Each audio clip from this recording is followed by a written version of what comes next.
What's everyone? We are fresh back from NJ Unpacked 2025 at the incredible Union Station Hotel in St. Louis, Missouri, and the energy there was just electric.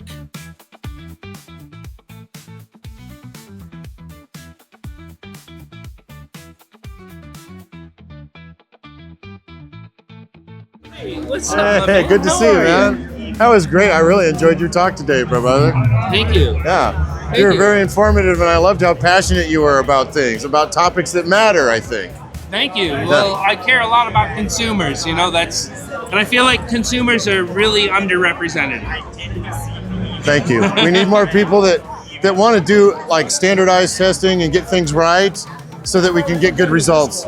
Yeah, I care a lot about testing and labeling, but what I really care about is that consumers have a reasonable expectation and understanding of what they're getting, that they have a good range of price points and they understand what they're buying and they don't sure. get ripped off when they make a choice. Exactly. I was shocked to hear some of the stuff you said earlier that people were finding when they were testing their cannabis and that they were actually even selling it to people. I couldn't believe that. But I'm sure you see all kinds of stuff. You've been in the business for a long time. Yeah. Like one of the things I learned recently is that a lot of producers in Massachusetts, at least, and probably other places, they actually have a set ratio when they make their pre-rolls. They have a set ratio of trim to buds. Yeah, for sure, yeah. Sometimes they make a decision in a given week. It's like, well, we need to save some money. We got to cheap out, man. And so, like, they're like, all right, well, we were doing 50-50. Let's do 60-40. Sure, Let's yeah. up the trim, right? Sure, yeah. And that's and also in that state, they're allowed to test the best bud in a batch, Right. and then label the trim with the same levels. And so that's how you get a pre-roll that's labeled 31%, Right. and it's actually 15. One thing I learned today that was interesting that I hadn't thought of before was that even if you kill the microbes in some flour or something, there can still be toxins in that. Yeah.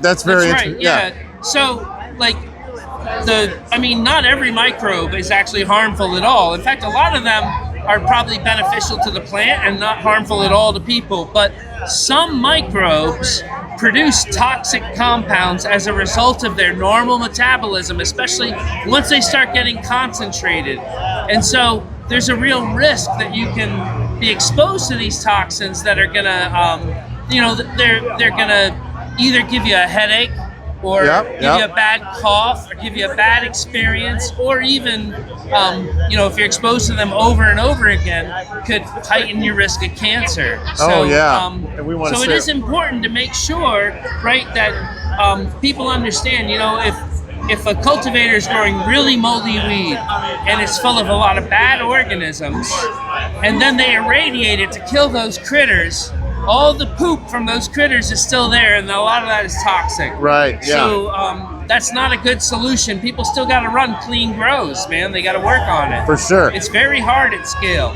For sure, and I for one was glad to hear that the state was going to start doing some randomized testing in Missouri. I think that's a step in the right direction. That sounds really good. Yeah. I don't know the details of that randomized testing program I don't either yet. But it sounds like a step in the right direction. I agree. One of the most important things that I advocate for is testing products off the shelf so that we understand the end product that the consumer is actually getting. Because we don't even know sometimes how well all this stuff works. I mean, putting all this cannabis flower in jars and then shipping it around, shaking it up, is it going to be the same? I don't know, man. I really don't feel like it is. You keep it probably, right? Yeah, right, yeah. Some of the other products, maybe they're more stable. I don't know. But like with beverages also, like cannabis beverages can lose their cannabinoids really easily. Like these are new things. I've been remiss. I'm here with Dr. Jeff. Thank you so much, man. We talked earlier today. We were at one of his talks, and I'm hoping that you will come on the podcast and talk, because I love the content that you're providing. It's very, very informative, and people need to hear more of it. And you present it in a way that people can understand. I think it's very well done, Doctor. Thank you so much for saying so, man. I love explaining stuff to people. I've really enjoyed talking to you. And awesome. I would love to talk to anybody else about this stuff. Right on. Well, follow up with me, brother. Definitely check out our website,